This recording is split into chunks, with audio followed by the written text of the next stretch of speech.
Vamos a dar continuidad con el tema de mapeo variográfico 2D, dos dimensiones, y vamos a hablar sobre las características que podemos tener para realizar este tipo de mapeo. Normalmente cuando hablamos de variogramas, estuvimos hablando de diferentes tipos de modelado, en fin, que podemos hacer. Y es importante mencionar que en los modelos normalmente se hace en una dimensión, que sería un comportamiento lineal, o dos dimensiones, que estaríamos hablando 2D, en los cuales estamos hablando de una área superficie, y la posibilidad de tener también el mapeo 3D, que estaríamos hablando en un modelo tridimensional o en tres dimensiones. Estaríamos hablando esencialmente como si nos referíamos a volumen. Esos son los modelos que se pueden tener. Más difícil que modelos 1D o en una dimensión, que sería algo como un arreglo lineal, ya que el modelo debe ser legítimo desde el punto de vista matemático en todas las direcciones. Y esto lo hemos visto de acuerdo a los diferentes modelos, de acuerdo al procesamiento que se puede dar de la información. Y bueno, todo esto nace a través de una necesidad de aplicar la estadística a la Tierra, es decir, a los datos como tal que se obtienen de materiales pétreos, en donde puede estar asociado el contenido mineral de interés económico. De ahí que se genera la necesidad de poder realizar una ponderación, generar esos estimadores lineales y poderle dar un valor real que le dé soporte al manejo y al modelado de estos datos que se tienen. Entonces de ahí surge esa necesidad. Bueno, comúnmente calculamos variogramas experimentales en direcciones que llamamos ortogonales principales o perpendiculares. Direcciones que tienden a ser esencialmente verticales o horizontales. Esencialmente buscamos que tengan la ortogonalidad, que sean perpendiculares, de ahí que se llama horizontal mayor. Y en ocasiones la horizontal menor, dependiendo a la topografía del sitio, la regularidad o la irregularidad de esas superficies. Un modelo de variograma, ya platicamos sobre ellos, puede ser isotrópico, lo cual comentamos que solo depende de la distancia y no de la orientación de H, que normalmente es poco frecuente. El comportamiento isotrópico, hablamos que en cualquier orientación se tiene un arreglo similar. Cuando hablamos de los tipos de anisotropía más comunes, son esencialmente la anisotropía geométrica y la anisotropía zonal, de lo cual ya hemos hablado en alguno de los temas anteriores. Cuando nos referimos a anisotropía, esencialmente nos estamos enfocando a comentar que las direcciones son muy importantes porque variando la dirección, tenemos un arreglo diferente, hay una variación en el comportamiento y eso es muy importante. Bueno, en el mapeo variográfico 2D, normalmente las imágenes analizadas a través de medios de geoestadística se llegan a hacer mediante la aplicación de diferentes software que pueden estar disponibles actualmente en el mercado. Para este caso y usarlo de manera de ejemplificar cómo se puede realizar este tipo de mapas o gráficos o este mapeo en 2D o 3D, vamos a usar el software que es el GS Plus o Geostatistic for Environmental Science. Y esencialmente se le conoce como GS más o GS Plus. Y bueno, aplicado a un yacimiento mineral que normalmente se llevó a cabo para la exploración geoquímica minera. Y vamos a ver qué tipo de gráficos nos dan de acuerdo a lo que hemos visto en los temas anteriores sobre la aplicación de modelos, de diferentes modelos, en la transformación que podemos hacer y dependiendo a una información que tengamos disponible. Entonces, para este caso, tenemos aquí la representación gráfica que ustedes tienen en su pantalla, en donde en un área con una latitud y longitud establecida, donde se tienen muy bien referenciadas de dónde se han tomado las muestras, van a corresponder a lo que comentamos aquí en la parte baja de las figuras. Muestra la distribución y la ubicación de diferentes sitios de muestreo, en donde se indican a qué corresponden con esa X, donde se encuentra en el punto de muestreo. En la figura 2 lo que se tiene va a corresponder a la sobreposición de los puntos de muestreo con la topografía del área, que en este caso la topografía estaría quedando manifestada con una coloración diferente que va de menos a más, de colores azules claros hasta los colores de púrpura, en donde tenemos diferente nivel de topográfico o nivel de altitud que se tiene.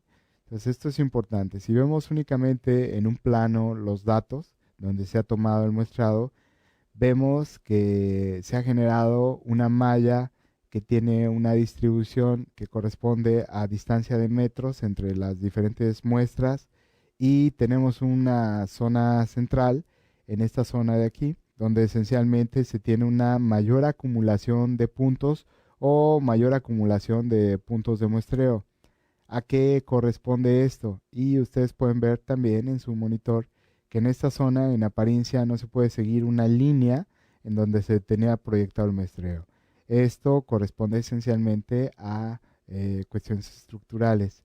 En esta zona de aquí no se puede porque es una zona donde hay una oquedad que corresponde a una obra minera donde se tiene una zona de ventilación antigua de una zona que antiguamente se llevó a cabo a través de obras mineras. En esta zona de aquí se decide tener un muestreo menos espaciado, es más junto. Normalmente la distancia entre estas muestras es menor porque es una decisión desde el punto de vista geológico.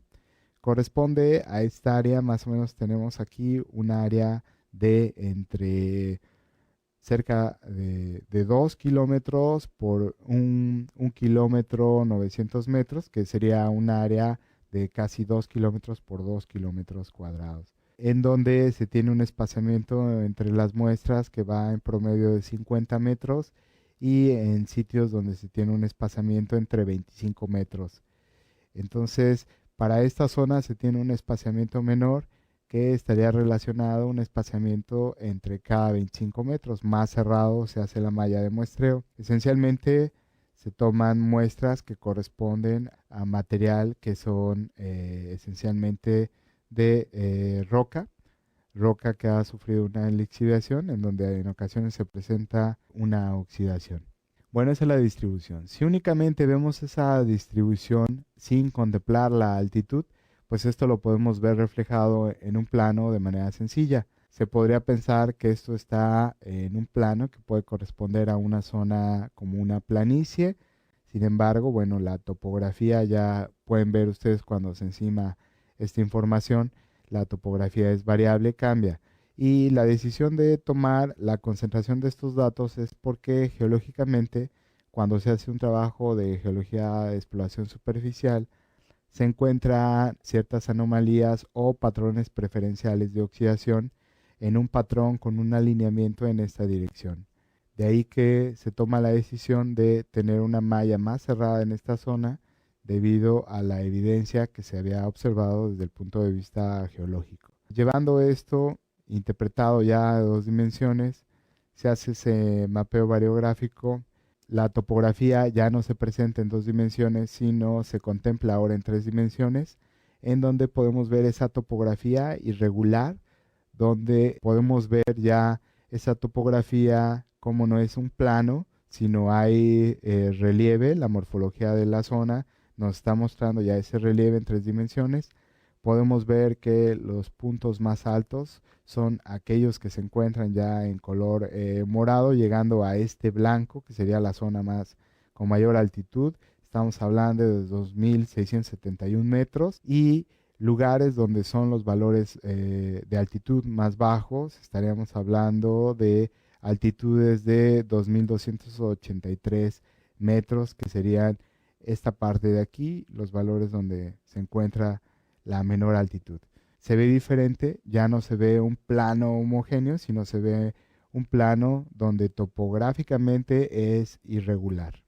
Bueno, la representación de esos mapas variográficos en 2D lo hacemos selectivamente para información o datos que obtenemos de ese muestreo. Ese muestreo se lleva a cabo y la representación de los elementos que nos interesan desde el punto de vista económico se tienen aquí en un mapa variográfico de 2 dimensiones en donde se presentan y lo hacemos selectivamente para esos elementos de interés económico. Lo tenemos para plata, en este caso, donde vemos aquí esencialmente que la concentración se empieza a dar en estas zonas, ¿sí? En azul, un azul muy homogéneo claro, vemos en concentraciones donde no hay valores de interés económico y empiezan a incrementarse sus valores con este azul intenso, pero es notorio en los sitios donde empieza esa concentración mayor hasta llegar a un rojo donde nos muestra las mayores concentraciones. Esas concentraciones son estas diferentes clases que vemos en esta columna, en donde podemos tener ya esa cantidad de valores. Paralelamente se trabaja no solo con el muestreo, es decir, las coordenadas de la toma de muestras, sino también para esas mismas muestras se hacen análisis por diferentes elementos que pueden ser de interés económico. Hacemos lo mismo para graficando en dónde se encuentran los valores de interés económico para oro y vemos un comportamiento un poco diferente al de la plata, pero vemos que hay sitios que si interpretamos dónde se encuentra la plata y dónde se encuentra el oro, podría correlacionarse, aunque las concentraciones de oro se presentan también como concentraciones en otros sitios donde en apariencia no hay contenidos de plata. Esto es haciendo una correlación entre los dos mapas, ¿sí? Esos variogramas se ven graficados. Vamos a ver otros elementos en donde ahora podemos tener la representación de concentraciones para cobre en este lado izquierdo de su pantalla y podemos ver que también son concentraciones anómalas esencialmente hacia un sector de este mapa variográfico y en otros sitios podemos ver esencialmente para hierro cómo tiene mayor dispersión en la concentración de hierro. Sin embargo, hay zonas o sectores dentro de esta área en donde también se hace más importante la concentración de hierro.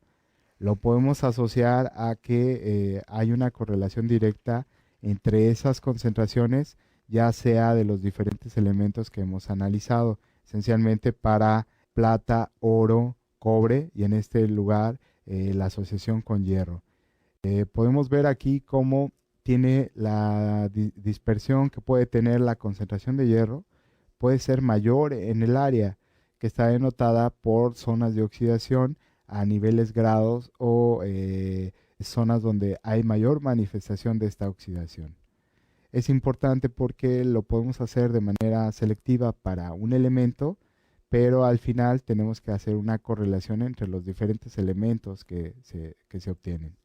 Lo hacemos también para elementos que son de interés económico como zinc y plomo, donde podemos ver también que la distribución de zinc se encuentra restringido hacia la zona superior del diagrama, hacia el sector norte, en donde tiene un patrón de una relación con un alineamiento preferencial.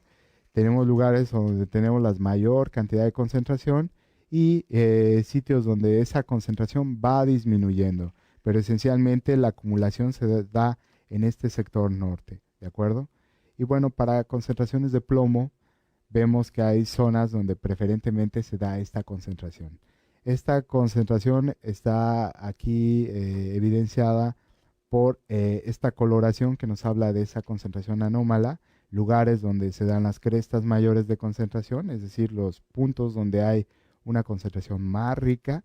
Y bueno, haciendo una correlación con los otros elementos, podemos ver que hay una correlación entre estos elementos en donde normalmente se da esta concentración. De manera de comparación, si pudiéramos tener anidados todos estos mapas variográficos, podemos ver que las zonas de concentración en ocasiones para uno de estos elementos lo podemos relacionar con los demás elementos, tal vez el elemento que tiene una mayor dispersión corresponde al hierro, pero si pudiéramos hacer con una visión rápida todos los elementos que tenemos aquí, desde topográficamente la irregularidad de la zona hasta ver cómo está la disposición de los mapas de los diferentes elementos, el que tiene mayor dispersión es el hierro, pero hay una asociación directa entre todos los elementos. Podemos ver que tienden a tener mayor concentración en cierto sector que vemos en nuestros mapas variográficos. Eso es muy importante porque nos está dando una correlación directa entre las zonas esenciales donde se concentra no solo uno de los elementos, sino casi todos estos elementos. Obviamente también se pueden ver valores que quedan dispersos en concentraciones de algunos de estos elementos y en donde tal vez no puede tener una correlación directa, pero algo que vemos es que con respecto a las concentraciones que veíamos, esencialmente se ven como concentraciones que se pueden asociar en diferentes elementos.